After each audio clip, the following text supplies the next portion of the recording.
being recorded everywhere. That sounds a little bit better. My name is Kathy Smith, and on behalf of the staff of the Calvin Institute of Christian Worship, welcome to this second day of our conference. We hope that you have had and will have a good time of learning and conversation and worshiping together. And as this is our first session of the day, may I lead us in a brief opening prayer. Join me, please.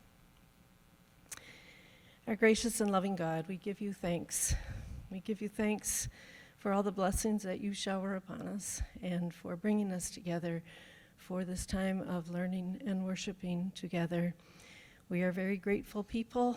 We give thanks to you for all those who've prepared for this conference, all those who are speaking and serving, and we especially are grateful for the conversation we can have this morning.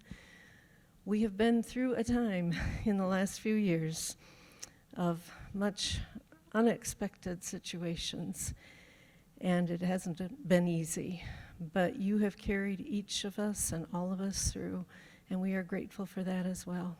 So bless us now as we have a conversation and learn together how we can serve the church well and lead through times that are not always easy, but do have the silver linings that you place for us there.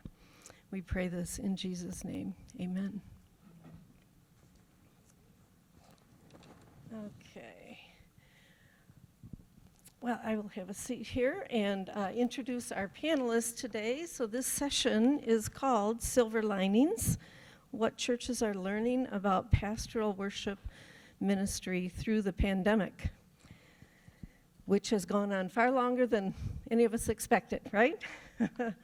But I'm delighted to introduce, and I'll just start on this end. This is next to me, Reverend Dr. Chris Schoon, who is the Director of Congregational Ministries for the Christian Reformed Church in North America.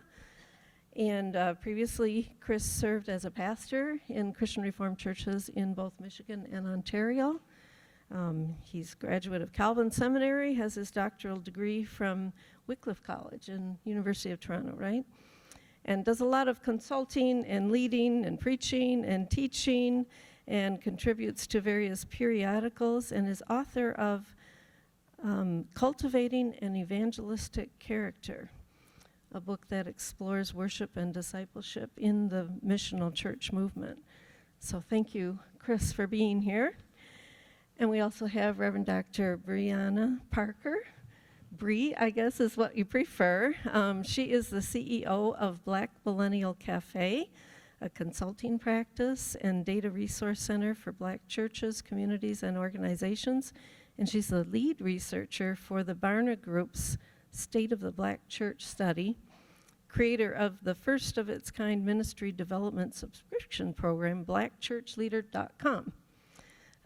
She studied at Arizona State, Fuller Seminary, Baylor, and has her DMin degree from Virginia Union University's Samuel DeWitt Proctor School of Theology. So we're grateful for her being here. She's been a pastor as well for nearly a decade and has served as professor in various institutions. So welcome to Reverend Bree.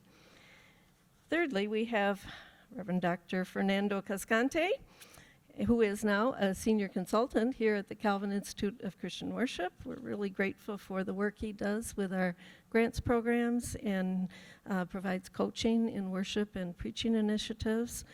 He studied at the University of Costa Rica, where he's from, and has his degrees from the Presbyterian School of Christian Education in Richmond, Virginia. He's been a pastor for many years in Costa Rica, taught in seminaries in Costa Rica and at Union Theological Seminary, Richmond, right? And for 10 years served as the director of AITH, the Association of Hispanic Theological Education. And so we're really grateful for the perspective that Fernando brings. And finally, welcome to Reverend Najla Kassab, who is a minister in the National Evangelical Synod of Syria and Lebanon. She's the president of the World Communion of Reformed Churches, which is comprised of, I think, 100 million Christians around the world in 233 denominations in 105 countries. Those are big numbers, right? Najla studied at the Near East School of Theology and has her degree from Princeton Seminary. She was the first woman to receive a preaching license in that region in the Middle East, from the Synod of Syria and Lebanon, and the second woman to be ordained. And as you were telling students last night over dinner, there are now 6 ordained women in the Middle East. And so we're really grateful for your representation here and for spending some time with us today. So welcome to all of you. I've got some guiding questions that I'm going to ask them, and we will hopefully have some time towards the end where you can ask your questions too. So if you have those things, jot them down and we'll come around to you. All right, so, and for this first one, I think I'll start here with Chris and go down the row, and then maybe the next one I'll reverse the order, and so you know what to expect, okay? Back in 2020, when we first began to realize that we were in a pandemic, do you remember that? Where we were like, what is going on? And we thought, maybe this will be a week or two that we'll deal with this, right? But back then, in March of 2020, Andy Crouch and some others published an article called Leading Beyond the Blizzard. And they made the case that this was not going to be just a bad snowstorm or a rainstorm. We've got rain today, can you believe it, in February in Michigan. But they made the argument that it wasn't going to be just a blizzard or even a tough winter. It was going to be an ice age, and major adjustments would be needed to our thinking about what church is and how the church functions, how organizations function. And they said we would have to cast aside our assumptions and think newly about how to do church. And I remember reading that and thinking, oh yeah, well, really? Didn't think it would be that long. But 3 years later, I think we realized that he was right. So for our panelists to ask the question, what changes have you noticed? How has this pandemic, these years, how has it affected our ecclesiology, our understanding of what church is and how the church functions? Chris, you want to start us? They did have these questions ahead, by the way. I think a couple things for me that stand out. One is there's more of a disembodied experience of being the church. With so many, at least in the North American context, so many worship services and church gatherings going to virtual settings. We've seen a lot of people just not seeing church as an in-person event or an in-person gathering or anything in-person anymore. So there is an element that being church or belonging to church feels more disembodied than it was, I think, before the pandemic. And that's one of the pieces that I think is trailing through all of this conversation and our reflections on it. And that's I think, bringing out a variety of challenges as well as opportunities, which we can talk about later.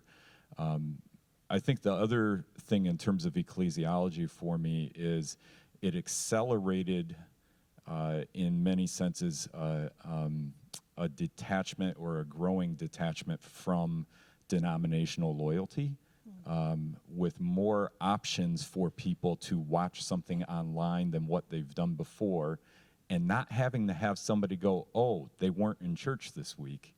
I think more people are experimenting, checking out, looking around for other expressions that fit them. And so there is a detachment from some of the denominational loyalty, which was already on the decline. And I think that just got accelerated by the pandemic. Thank you. Bree? I think church is less monotonous. We don't even expect that things will happen the same from one Sunday to the next. My church, Dallas has ice issues. We don't have snow issues.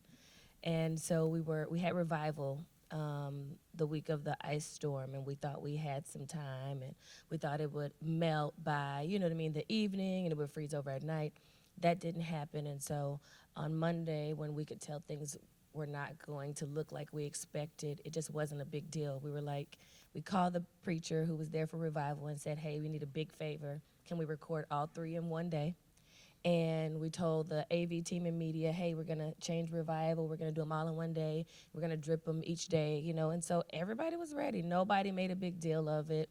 The congregation watched without an issue, and this was unexpected. So I think we've become more flexible than we had been before. And I think black people realized there was a day called Sunday, and it was used for other things other than church. And that may not be great for the church. It may have been better for self-care for some people.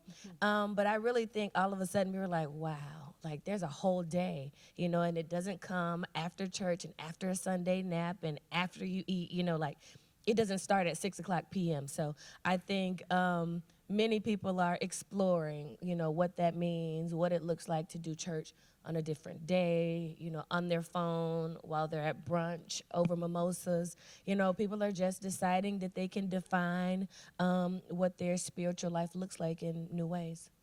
Thank you.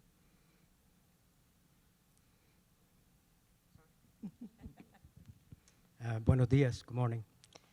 I'm not sure if we quite yet have a new understanding of the church in terms of theologically speaking. I think people still struggling to rethink what it means to be a church, not just to mention how to do the work of the church.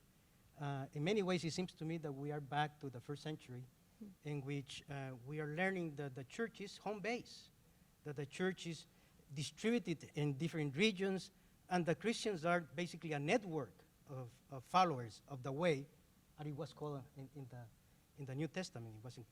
You remember that Christians were first called followers of the way, and I think that's probably a good start to start rethinking what is the church. And one of the things that is happening, seems to me, thanks to the pandemic, is that we are forced to review a model that is not working anymore. Building center, pastor center. And that is forcing us to say, what do we mean by church? And who should be involved in the work of the church? So I think this model, as you were saying, somehow is in extinction. What the pandemic did was to accelerate a reality that was already evident.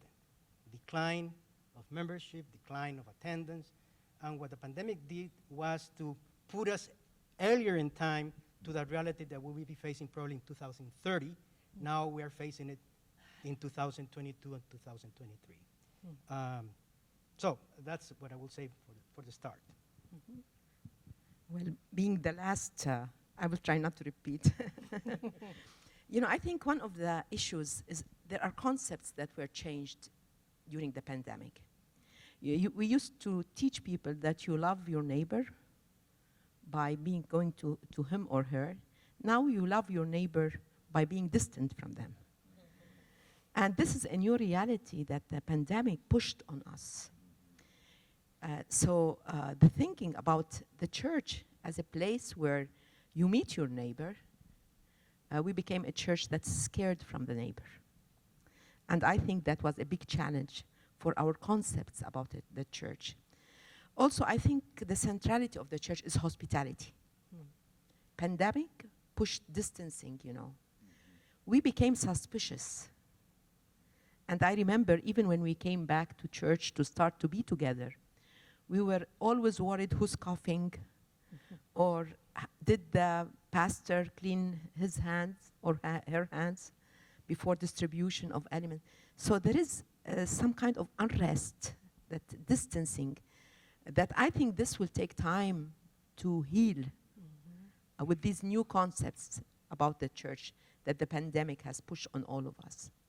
So new concepts, and to go back to be the church, coming together, who is my neighbor? I think all these questions are posed again on us. Yeah, that's really helpful, all these insights, and even being together. This is the first time we've been back in person with the worship symposium and worshiping together, and we have this sense of this is wonderful and a little strange, and we're adjusting to that as we go, aren't we? All of you are in contexts where you do a lot of listening. You have contact with different segments of the church, but that's partly why we asked you to be part of this panel, because you have so many different connections. And my third question is going to get to the silver linings, but this question, I want to say, let's be honest, there have been some really difficult times during this pandemic, some very detrimental impacts on the church. And so let's just take a few minutes to name some of those. So what have you observed in your churches now, for Najla, whether that's, in your local churches in Lebanon or with the communion? So maybe speak out of the group of churches that you're in contact with. But what have you observed? What have been the really difficult, detrimental things from these years? Yeah. For sure, less participation in the life of the church. People became used to be virtual. And they felt more comfortable, safer. And that has really affected the elderly first.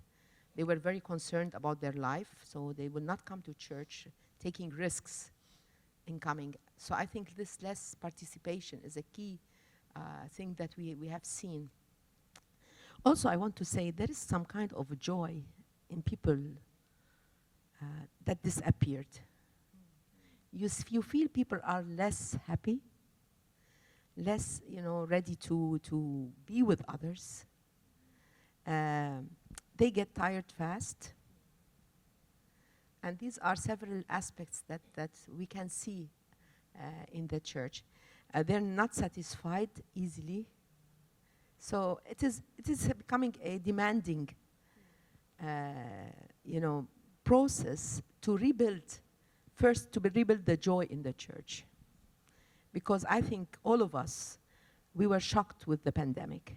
We were shocked to see losing families just like that, people who suffered alone, people who died alone. These are incidents that happened that kept lots of hurt in the life of the congregation.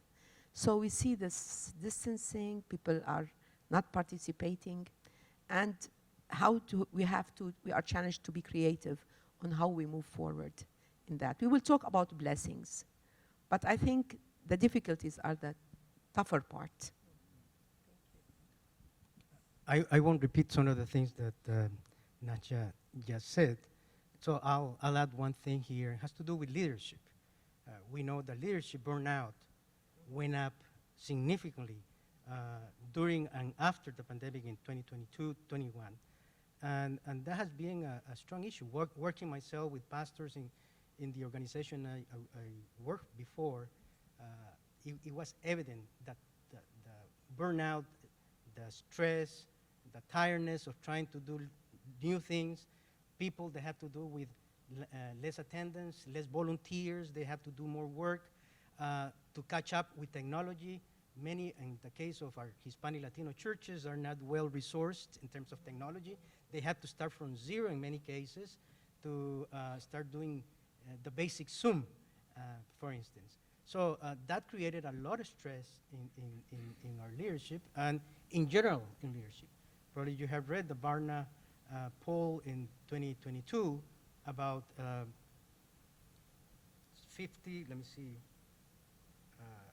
56% saying that it was a very stressful job, what they were doing. And that was one of the reasons they were trying to quit for good pastorates. So I think all the issues of mental health, not only for congregational members, but also for pastoral leaders, I think that impacted a lot on our leadership. For the Black church, Black people were disproportionately impacted by COVID. So we had more deaths than other communities. So many denominations are still reeling from the deaths of their leaders.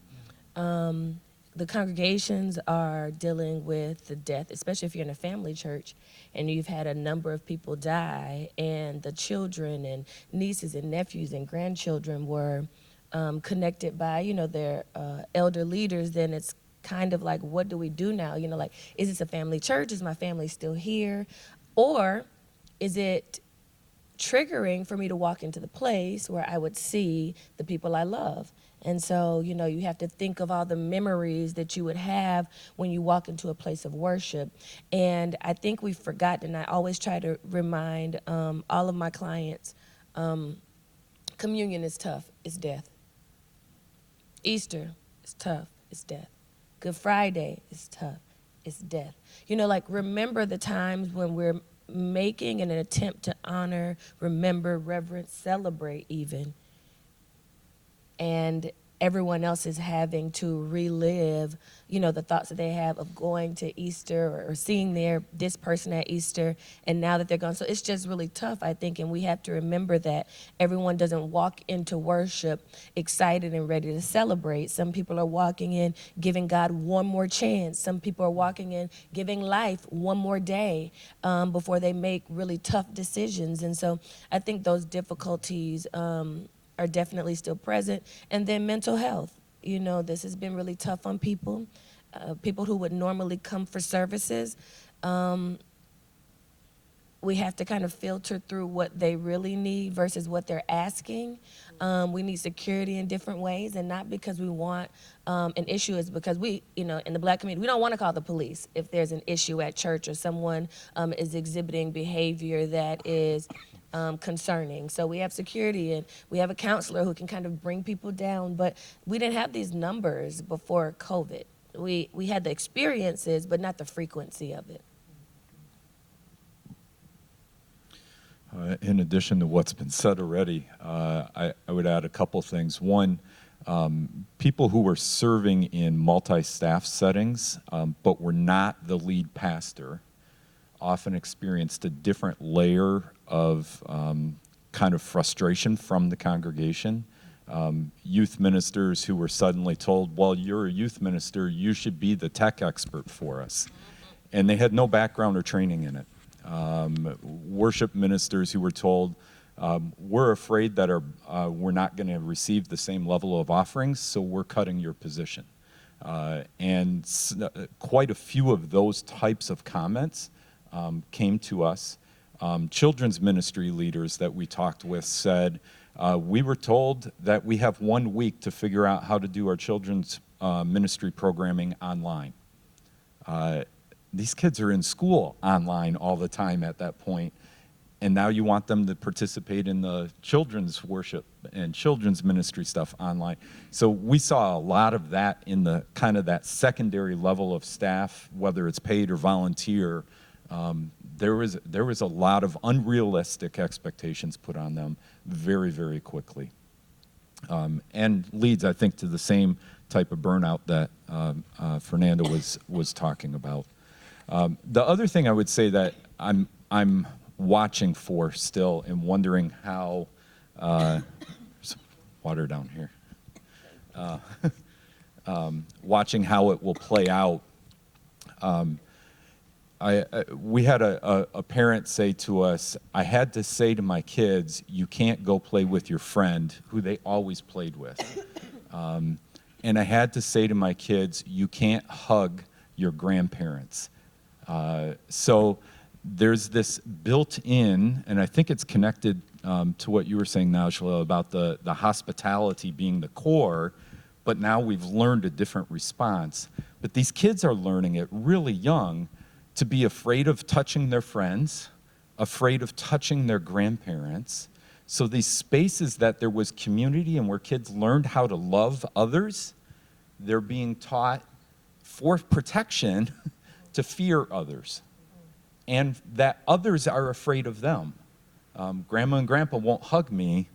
That's a there must be something wrong with me type of response. And I don't think we've recognized yet, and this is where I think we're still in the blizzard stage of what Andy Crouch was saying, of understanding the trauma that our youngest members have experienced during this. If you take someone who's 7 or 8 years old, their memory probably goes back to when they're 5 years old. So their memory right now is really all pandemic. And And that's the framework that they're going to be learning these major life lessons and worldviews in. And I'm really curious how that's going to impact their engagement with gospel practices like hospitality, like loving our enemies, loving strangers, those type of things. I think there's a lot there that we just don't see yet. If I can add one thing here is that all this situation has been compounded by the political divisions that were generated during this time too, which were already there, but they got accelerated also.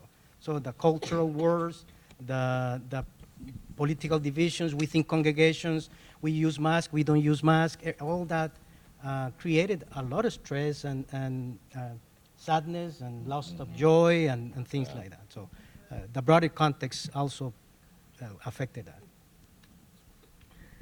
Thank you all. You know what you were just saying, we don't know yet really all the impact from this pandemic. And I know in the first year of the pandemic, one of my relatives was involved in a study of children. I believe it was in China, and it was actually on, they did research regarding their sight, and they found that they were more nearsighted than normal. And they thought, well, maybe that's because they're on screen all the time. School, everything is on screen.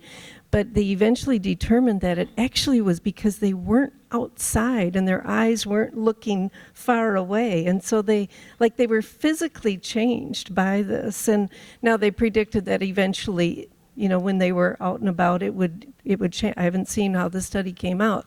But I remember reading that and thinking, if that changed our physiology, how did it change our psychology or our spiritual life, our spiritual formation? And I think that's what, you know, you're touching on some of these things that we just don't know exactly what all the impacts will be. But I think we do know we have to pay very close attention and to what is happening, especially with children's development, but with adults as well, with the challenges that we faced. But our title is Silver Linings, so now we've named a lot of the issues. So I think I'll start with Najla again on the end, and let's talk about what were the unexpected blessings that you noticed during and since the pandemic began in the worshiping communities that you are part of or that you observed. What were the benefits or the gifts that came that maybe surprised? Yeah, you know, this is where it was a learning experience. I remember one time a lady in our congregation needed a special medicine. She had COVID.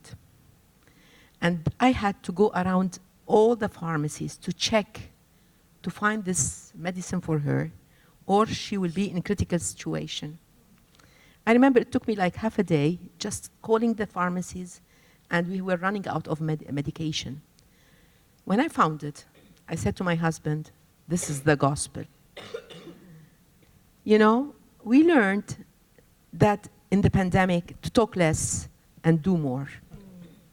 And I think when it became a matter of life and death, the church has to be real. It's not the time only of preaching. It's the time of being with the people, being in their struggle. And you know, one thing that this pandemic taught us, the whole world shared the same pain. So if you are in the US, you know what it means not to be able to breathe, or you are in Beirut. And that brought that we felt with each other.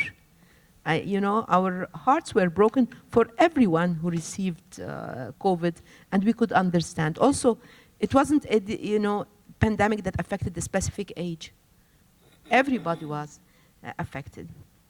So I think having our eyes open, that to live our faith practically, is something of the positive things that happened in that. One interesting thing that, you know, the virtual connection, which is, I think, is a blessing. Although we are all tired of virtual, you know, enough. But, you know, I noticed with our pastors who have small congregations, they were so happy. You know, not 10 people were watching me, 300 around the world. So this connection was a positive, and encouraged pastors to prepare small churches, you know. And I think this was a blessing in that. Also using the technology to connect. I know as a communion, the World Communion of Reformed Churches, we are spread around the world. During the pandemic, we started a program called COVID and Beyond, and we started to hear the challenges from the regions. We were pushed to connect virtually, but to connect to hear what are the people suffering in regions. And I think that gave depth to our communion as churches. So that was a positive thing. I want to say it taught us not to take life for granted and to use our life in a good way, because anytime we could be affected, anytime we could lose life. So the meaning of life became valuable, and people learned something new about life, about how to use it, how to serve, how to enjoy it. And I think most of us around after the COVID, we want to enjoy. We want to feel this joy coming back again to our lives. I think with the pandemic, one of the blessings, and this is how somehow missional too, churches not only move from resistance to acceptance of technology as a means of ministry. And I think that's critical.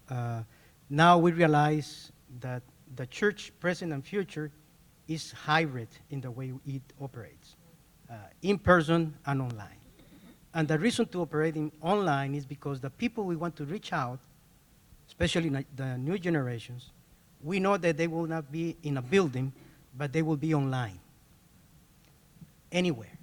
So from a missional point of view, one of the benefits is that most churches now are doing some kind of work online. Is it good? Is another question. Is it the best way to do it? Is another question. But they are online. And to reach new people, the people that is going to make present and future of the church, are online. So hosting church online and in person is just how we need to do church to reach younger generations. Now the challenge is, of course, how we help churches to do online ministry in the most relevant, appropriate way. Now, at least within the Hispanic Latino community, I have seen a greater appreciation of koinonia, somehow what Najla was saying, and a new disposition for diaconia. In terms of koinonia, whether in person or online, people are not only appreciating more the limited person-to-person contacts, but also they are expecting more personal experience, precisely because valuing this time we have now with the people that is close to us. And so how we create meaningful, more regular relationships, whether in person or online, is a critical missional aspect that I think is one of the benefits I see that is going to force us to rethink how we do church. Now, in the case of diaconia, at least in our context, the pandemic rose awareness of the socioeconomic disparities. You were mentioning already how among the African American population, they were the ones dying in greater numbers, same with the Hispanic Latino community. Why? And those were questions that were not asked before. Now, church leaders, families at the grassroots levels were asking, why don't we have access to this? Why are people are dying in greater numbers? And all this make them aware of fundamental needs in their communities. Issues related with mental health, access to social services, housing, unemployment, educational support for children at home, all that became part of the diaconia that now churches were aware they need to pay attention to. And in that sense, I like the way the article closes, the one you're referring with Andy Crouch and others. They say we should not want to simply return to the normality or normalcy of the past years, in which so much injustice was unaddressed and in which countless shared systemic vulnerabilities grew and grew. Let us act boldly today to build as best as we can for the love of our neighbor and the glory of God. And I think there has been a new awareness also as a result of the pandemic in many of our churches. Now that I'm not choking. We've been able to see, because of the pandemic, we were able to see injustice, and we were held hostage in our homes to watch it,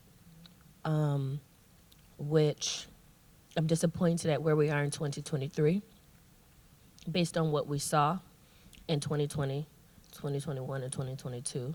But at least we know that this is an intentional, inactive response, and not that you don't know. No one can say they don't know, because we had to watch it over and over and over again. And so at least it's there as a seed planted for something to be done if you decide to take the responsibility that is ours as believers.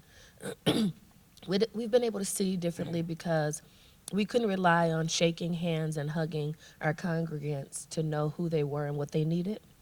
We couldn't rely on people walking into the door in our community telling us what they needed. We had to actually ask the question. We had to listen differently. People cared about data more, so I appreciated it.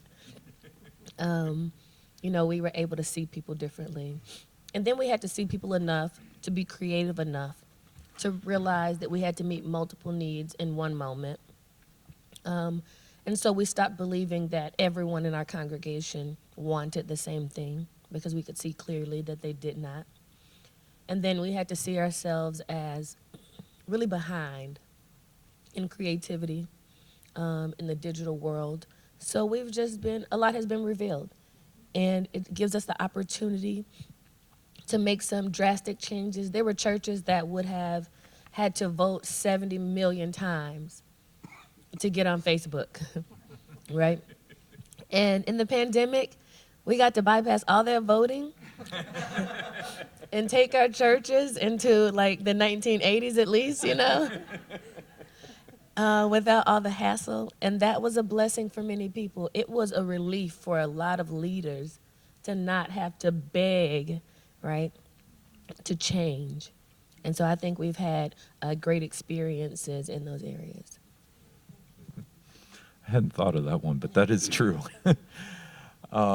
I think one of the silver linings in all of this has been connectivity with people who were members of churches, but who physically or emotionally could not handle being in a physical church gathering. And so the online piece of making worship services available, congregational meetings available, things like that, people who have been quote unquote shut in before were suddenly able to participate in a way they hadn't in years. And the feedback we've had in quite a few of our churches is, I feel like I'm part of the church again. And it's that idea of there was a real need that churches were largely ignoring, that now people felt included as part of the body.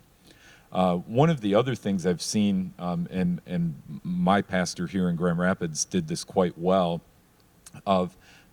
during the pandemic, since so many parts of the worship services were pre-recorded, he would invite people to a wider variety of people to read scripture, and they were comfortable reading in front of a camera in their room at home in a way they would not have been comfortable if they had to read scripture up in front of a full congregation in a building. We saw people who we actually had somebody who is on the mission field. He's supported by our church, who participated in leading music in the worship service, because we were able to make that technology work for it. And so I think there are a variety of those inclusion of the broader community that was helpful, of the particular congregation. The other piece I think has really been helpful is the number of times pastors will do a welcome to the congregation, and then they will look at the camera directly and say, and for those of you who are watching online or watching the live stream, we want to honor you. And today we're aware that this live stream's coming, like people are watching from, and they'll name 5 or 6 different countries And suddenly, what happens in that worship space is not just about the people in the room. And I think there's something really positive that even in the framing of our worship now, the framing of the welcome, we recognize that a broader body of Christ is present with us. So it is missional, as you were saying, but I think it's also a recognition the body of Christ is bigger than us. And that I see as a huge win that's come out of all of this. Yeah, that's really a sea change, right? And for the way people then participate in worship or multiple worships. I know my father was watching like 5 different services on Sunday on the live stream or the recordings, and we had our kids and grandkids moved in with us, and they had been in Denver. They came to Michigan, and so we were a pod. So we would watch our service at 10, and then their 10 was at noon, and my granddaughter would come out with her iPad and say, "Grandma, I need to see my church people now." And I thought, yeah, iPad isn't just for games and watching cartoons. This is for her church people. So there's something really exciting and healthy about that. And like you said, we heard, as an institute, we heard a lot of instances where people who weren't able to physically come to church were part of the community and the communion, and being able to be part of that sacrament. And of course, there were a lot of theological questions about that, and not every tradition was comfortable with that in the same way. But it did raise accessibility in whole new ways. So that's really exciting to see. And there's even churches being started now that are completely online, right? You've maybe heard or read about that, or maybe you are attending them virtually.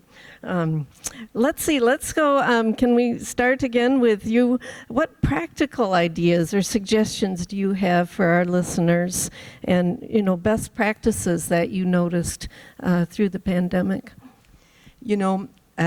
First, the pandemic was about health, about our bodies. And as Reformed, sometimes we say that we worship from here till up. We are, I think the issue of health should be put on our agenda as churches. Probably, living in the US, you probably have good medical services, but the pandemic exposed injustice about people who have no possibility of good health care. And this issue was never part of our churches. I think we have to think in this term about how can we really take care of the bodies of the people, the awareness in that. So the pandemic was a health issue, and we need to work as a church to secure justice for all regarding health issue. The issue of whether we should stay online or not is a very debatable item in our church. Sometimes we think that people don't come to church because it's virtual. I never watch church when I'm in my pajamas. So people got used to say, and this is debatable in our churches, whether if we stop the virtual, would people come to church? Some of them will not come. But I was thinking, we are losing something. We are gaining, that we're reaching out to many people, but we are losing this coming together. And I know myself flying to this symposium, on the way I was asking the questions, couldn't I have joined from, virtually? Now I'm here, I say, no, there is a great blessing that we are in person together. And I think we are missing this in churches. So the debate, we reach out, but we're missing this presence of, being together and learning together to be the body of Christ. The group that got used to virtual, and the bad part of virtual is that when you don't like the sermon, you just run it fast. But worship is not only about sermon. It's about music, it's about prayer, it's about looking at the face of the person in the church and seeing he's worried. It's beyond that. And this is where, we have to think about this practically, how to move and try to reach out for those who are on virtual, you know, and probably have a meeting with them and talk about possibilities. Because yes, we gain something, but we lose being in that. So practically, we have to reconsider the health issue and reconsider the issue of virtual and in-person presence. I don't know if this session is live streamed now. We're not live streamed today. Okay, Yeah. and even people We're recorded, though. so recorded. So even we're missing people in that. I just will mention something that probably applies more to the context of the Hispanic Latino churches, though it may also speak to you somehow. But liturgy in most of our churches are basically a two-part liturgy. In our 3-4 songs that are sung over and over for 10, 20, sometimes more than that minutes. And then a sermon that may last an hour. So for my people, I say, make everything shorter. Not only because what you are saying, that people get bored, and if they are at home, they will be tempted with many interruptions to fast forward or just mute and do other things, because it's over and over and over things. And also is that idea of us being in a much more vertical kind of mood when you come to church. I would like to think that when we come to church, we really have communion beyond my personal vertical connection with God. In our Hispanic Latino churches, what happens before worship and after worship sometimes is more important than the sermon itself, because he just went and over and over and over. But having the hug of the old lady or the uncle or the neighbor that I haven't seen during the week is more meaningful than the service itself. So make things shorter. Some people are saying that today sermons should not last more than 20 minutes, whether online or in person. So make things shorter, engaging, and that's a whole new issue. So, and going to the debate of we do it just online, but unfortunately I will say that many churches are going back to just in person, paying little attention to the online thing, and they are missing out an important population that will not put a foot back in the building, for sure. So I will say, make things more engaging and shorter. I would say give people the opportunity to decide what kind of membership they want.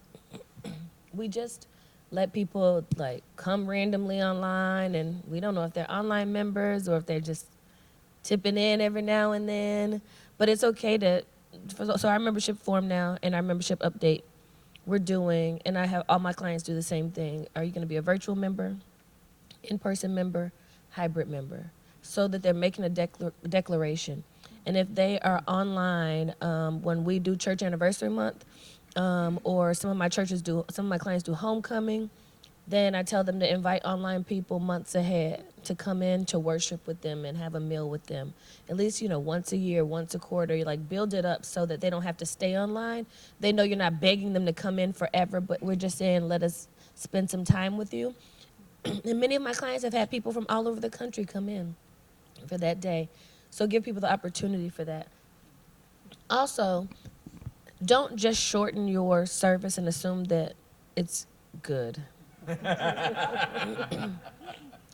Because we don't have an issue with attention or attention span like people keep saying. And I'm certain of that because we binge watch a season of a show in one day. We can barely eat. We're eating, trying to finish the season. So there's not an attention span issue, there's a production issue.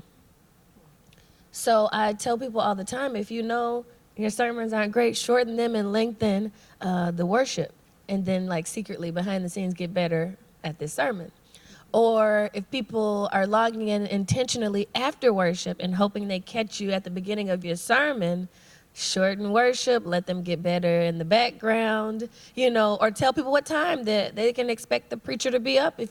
We have to be honest with ourselves about our production and stop thinking we're going to trick people in when the truth is you're helping people not to come or to come in late or to come early and leave. Like, be honest about what we're producing. And I don't mean lights and camera. I mean, if the camera's fuzzy and stuff, you know.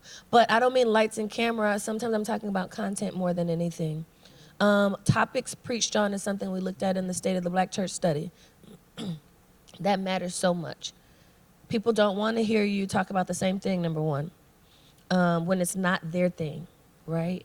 So when we're not having real conversations about what's happening in our culture, what's happening in our lives, what's hurting us, what's keeping us up in the middle of the night, what's waking us up in the middle of the night, when we're not having real conversations about who God is practically in our lives, when we're not having conversations about what God is able to do beyond what we've seen, that is not something that's so engaging.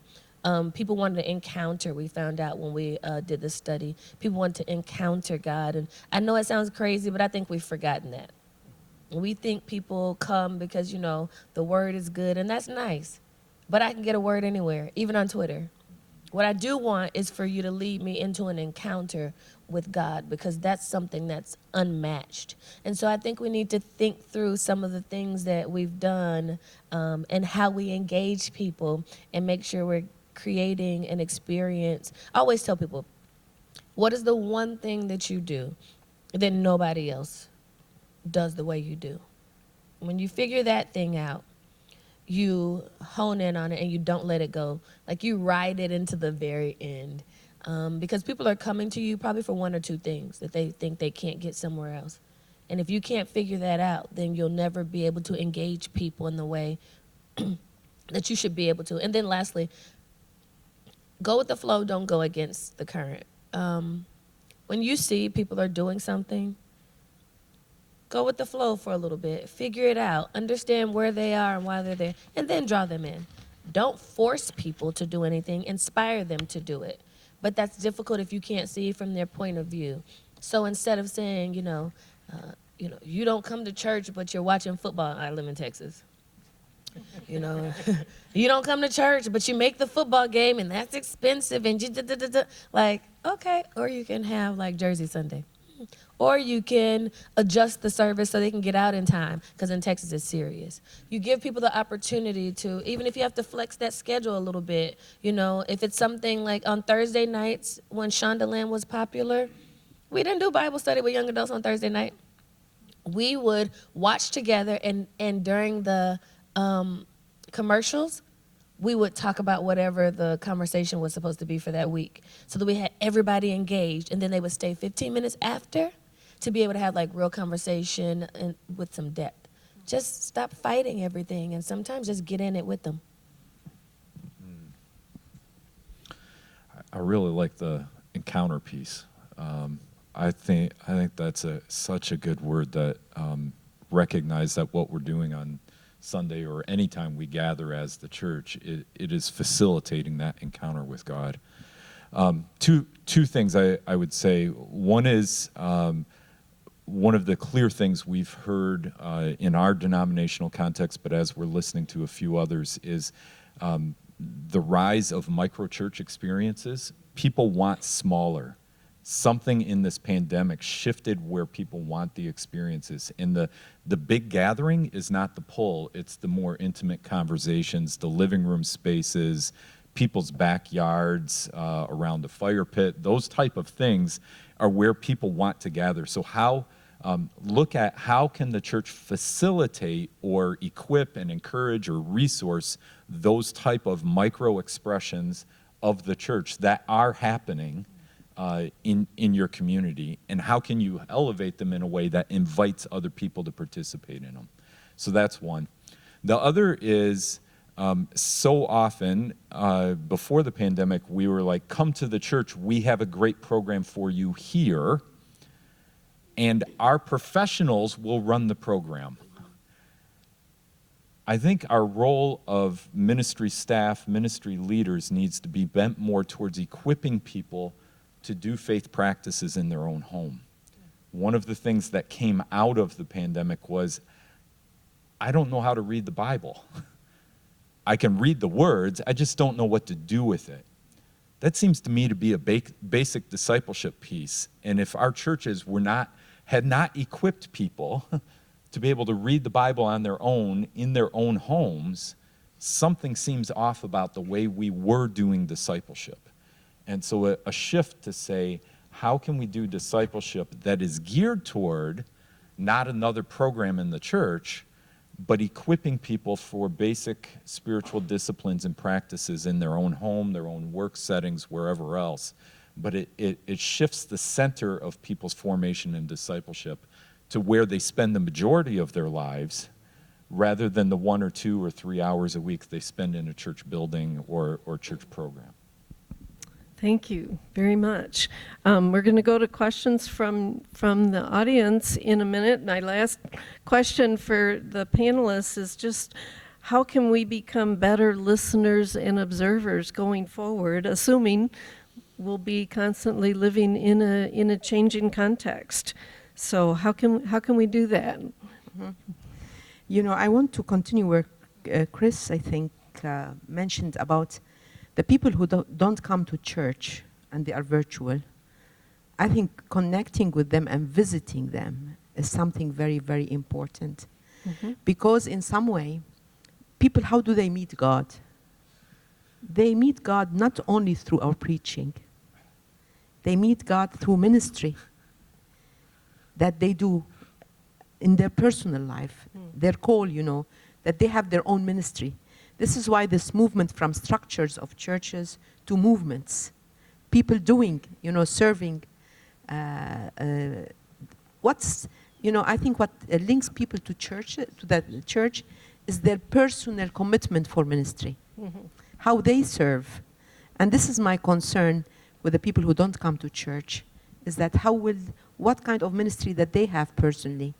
And we should go to them and try to help them how to live it, not only the 2 hours that are this. And I always say, even the young people, we want the young people in the church, we have to help them find their own blessing through a personal ministry that they have. That makes a very big difference about how to be the church today. It's in the homes, it's no more in the sanctuary. Okay. And I think this is something that we are moving towards in the future.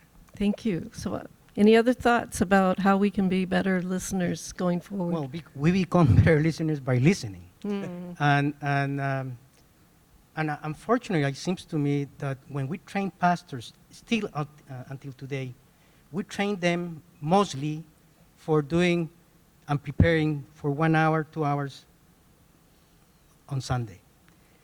The skills of how to connect with people at home, at the offices, at the workplaces, wherever, is a skill that we need to include now in seminaries somehow. We spend, and let me say this as being a faculty in a seminary before, we require 4 or 6 courses that have to do with exegesis of a text. Hebrew, 2 courses of Hebrew, 2 courses. How much we help people who want to serve the church to exegete the community, to exegete the culture in which people are living, the issues that you were mentioning, and you too, so that we can connect. So I think we will become better listeners if we train pastors and leaders to not just work for the 1 Sunday hour, but how to connect people during the week where people spend their lives on. And from a biblical point of view, I always go back to the passage of the 2 disciples coming back into the Emmaus Road, do you remember? And Jesus does at the start of the passage 3 things that I think we should keep doing. And I will read this for you, just to refresh your memory in terms of this passage. On the same day, 2 of Jesus' followers were going to the village named Emmaus, about 7 miles from Jerusalem, and they were talking to each other about all the things that had happened. And they were sad. And they talked and discussed, and Jesus himself drew near. We need to draw near our people. What it means, we can talk about. But it's clear that we need to be closer to our people. And then walk alone. It's not that just see and then abandon. He says that draw near and walk alone. What's it mean for us as pastors to walk along our people, our youth, our elderly, and their issues? And then ask questions. he doesn't come with an answer immediately to the reality that we're living. He said, what is your pain? Why are you sad? What are your struggles? Better listeners, let's start drawing near to our people, walking with them, and let's ask questions. What are the pains? What are the joys? And then we will be able to connect better and find ways to connect better. Being people or organizations that people want to talk to, you know, not when we call a listening session or say we're gonna do chat and chew with the pastor, you know, and only listening when we say, okay, now I'm ready to listen. But being people and organizations that people want to talk to, and you're better listeners by having good follow through. The last time you listened, what did you commit to? What did you hear and not respond to? You know, because it seemed too lofty or because it offended you or whatever happened. I think that's how we're better listeners. And I would say, you know, don't make assumptions from the John 5 perspective. You know, Jesus walks up, this man is standing between mercy and sacrifice there, slaughter behind him and promise before him. Jesus didn't have to ask a question for many reasons, right? You could have just forget Jesus knowing, just you can make some assumptions about what you're here for, right? But those assumptions weren't made. You know, what do you want from me? And I think instead of believing we know what people want from us and we know what each generation needs from us, to ask them what they're looking for. Because when people walk into churches, they're not starting with commitment, you know. When I date somebody, I'm not committed for a long time. But that's probably true in church too. Like, I'm just here seeing if I'm gonna make a commitment. You know, I'm here to see if it's worth my commitment. I'm trying to see if it's worth my investment. And so don't make the assumption that because people are with you, they're committed to you. Listen to where they are and what they need from you right now. If they feel like this is going to be a temporary situation or if they feel like they're in it, you know, for the long haul. So just hearing people beyond our assumptions. I think I would say prioritize relational gatherings over programmatic gatherings. So space for meals, shared food, and we're at the stage I think we can have shared meals again. But prioritizing those relational spaces, and especially for your church leaders to say, we don't need your productivity, we need your relational capacity. And that may go into the training a bit you were talking about, but I think it's also a permission giving from the congregation to say, we as a congregation need the pastoral leaders to be relationally present with the people more than programmatically efficient or proficient. So I think that's a big one. The other piece I would say is, if we want to listen well, we have to spend way, way, way more time with children and youth than what our typical churches are structured to do. They will say things about the direction that the Spirit is leading, the direction that the culture is pulling and pushing against, that will help all of us. And I'm convinced the Spirit's given gifts and insights to kids and youth that we tend to ignore because they're kids and youth, and we think we're the ones responsible for all the answers. So I think finding ways to spend way more time with children and youth in this process is helpful. That's great. Now, let's take some questions from the audience, and I'm thinking I will just come around with a mic. So who wants to be first here? I have a question for our panel. Since we're recording, now we'll make sure that we get the questions and we don't have to repeat them. That was a warning. Thank you all. This has been very helpful. I love the idea that this is a time to review and kind of reinvent and think about how we've done things that haven't worked well and how do we adjust and adapt and go forward. I'm also so tired. Right? And my congregation is so tired. And we've been through this deeply traumatic few years. And all everyone wants is to go back to normal, right? To whatever we did before, because that's what feels good and safe and easy and restful right now. So I wonder how you might encourage leaders, especially, to take care of themselves and have capacity to lead a congregation through this kind of change that maybe is being resisted because we've been through so much change. How do we lead people into that, right? How do we lead people through that when they just don't want to go there or think about it again? Thank you. Who would like to? Yes, thank you for the question, because we are listeners, and that's not the difficult part. The difficult part is that when we speak, if we speak sense or not. Because I discovered, these are critical moments.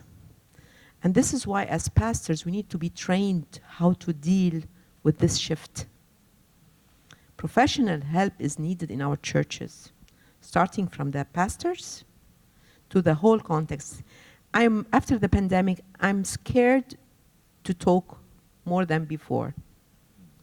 Because I feel, we are, and this is not only the congregations, we are going through the same process, And this is where we refer people in our churches for professional help.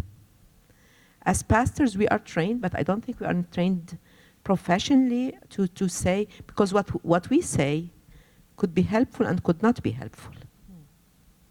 Probably this is why being with the people sometimes, journeying with them, and being trained ourselves about how we deal with these difficult moments that we are in. And still, this is the work of God. We don't need to feel like, oh no, it's not the work of God. No, it's the work of God. And especially when you have somebody who's professionally trained from the church circles, I think that helps a lot. And I'm discovering this healing process is not easy. And we need to use all talents in our congregations to move forward on that. Yeah. Anyone else want to address? Yeah. Okay, go. I follow one person that looks at the trends of the church and technology, and one of the things he says is that we need to push a reset button and have as a benchmark not what used to be normal, but to start new. Because the anxiety that produces will prevent you from looking at the new opportunities, new visions. And it's like when you want to erase all the emails that you have, and you say, what I'm going to lose if I do a clean out of my email. Yeah, probably we're going to lose some things. But also we are opening up time and energy and possible effort to look at new things that we haven't imagined then. And it would take the anxiety of you trying to go back to normal. Now, back to normal not necessarily means back to what is best. It's just back to what was normal. And the church wasn't in a normal position before the pandemic. Mm-hmm. So why do we want to go back to that when already was a difficult situation, a decline in many different areas? So maybe push the reset button, use a new benchmark from now towards the future. If I could very quickly, the thing I would say is, as a pastoral leader who's tired, find a place for yourself to play. That has nothing to do with your congregation. I've got a friend who does woodworking, and there is nobody in that woodworking community who's connected to his church. It's a place where his pastoral identity and hat is off. I've got another friend who plays basketball 5 mornings a week, and it's in a place he is not referred to as reverend. And so those types of things where there is play involved are a huge part of that healing process and regaining some of the strength. That's good. And you don't have to assume that you're the only one. I think we forget that other people are probably in the same place. So I encourage my clients to do stuff like Self-Care Sunday, to do mental health days. And then if you know you need a block of time or a space of time or weeks of time, tell people where you are and what you need. make some adjustments, and then we tap in for our volunteers differently. We have a different formula, a different schedule, so no one is expected to commit to the same thing for one full year. You tap in one quarter, out another quarter, in one quarter, out, so that people are more comfortable saying yes because they know the expectation is not that they don't get a break. Thanks so much for all that you shared. One of the things that I'm still wrestling with kind of as we move forward together as the church is it feels like a lot of the solutions that we had to come up with, especially early in the pandemic, were very much just building the plane as it was flying and trying to figure out what do we need to do to get through this next Sunday. So what I'm wondering is, as we're kind of dealing as a whole culture around the world with, I think, what we could call a technological revolution of so much has been changing and will continue to change, what's the theological work that still needs to be done to make sense of all these new things we're experiencing? What are the pain points or the stretching points that you've come across of we're just not really sure what to make of this thing yet and we need to do more reflection? Definitely people believing that God will do a new thing. We say that when we want to change positions. We want to transition into something. God is going to do a new thing, you know. Yeah, but we don't really believe God is doing new things. And I think getting church people, not believers, church people to trust that God has done a new thing is just difficult. I don't know that we believe in that God. Just like, you know, it's hard for us to stretch ourselves to believe in the God of miracles. It's that same kind of vein that I'm most comfortable with the God that I've seen or the God that I've been able to shrink God into. And I may want more, but it's very scary to think about a God that's going to do more or do something new. I was struck along those same lines. Psalm 29 I was reading this morning, which has this refrain of the voice of the Lord, the voice of the Lord, the voice of the Lord. And normally when I read scripture, I'm drawn to those passages where the voice of the Lord is the still, small, comforting voice. Psalm 29, the voice of the Lord breaks the cedars of Lebanon, causes a flood, causes the ground to shake, twists the oak trees. So all the stability that got kind of the upheaval of stability, the things that people thought were permanent, it's actually the voice of the Lord at work in that. And that gave me pause, especially heading into this conversation today. It was like, there is part of this that I think is right for us to say, God is doing an upheaval of the structures that we have become comfortable with. That's a hard thing typically, especially in a North American environment where we tend towards a prosperity gospel, even if we don't name it that way. God's here to comfort me. God's doing stuff that's bigger than what we understand right now. And to let God be God in the fullness of what the Psalms describe God is doing, that's a huge challenge. But I think it's part of the place our theological reflection needs to go. I think basically is a rethinking of our work as making disciples, not members of a particular church, a particular denomination, or to connect to a particular website. It's how we help people to connect with Jesus and become followers of Jesus. Very good.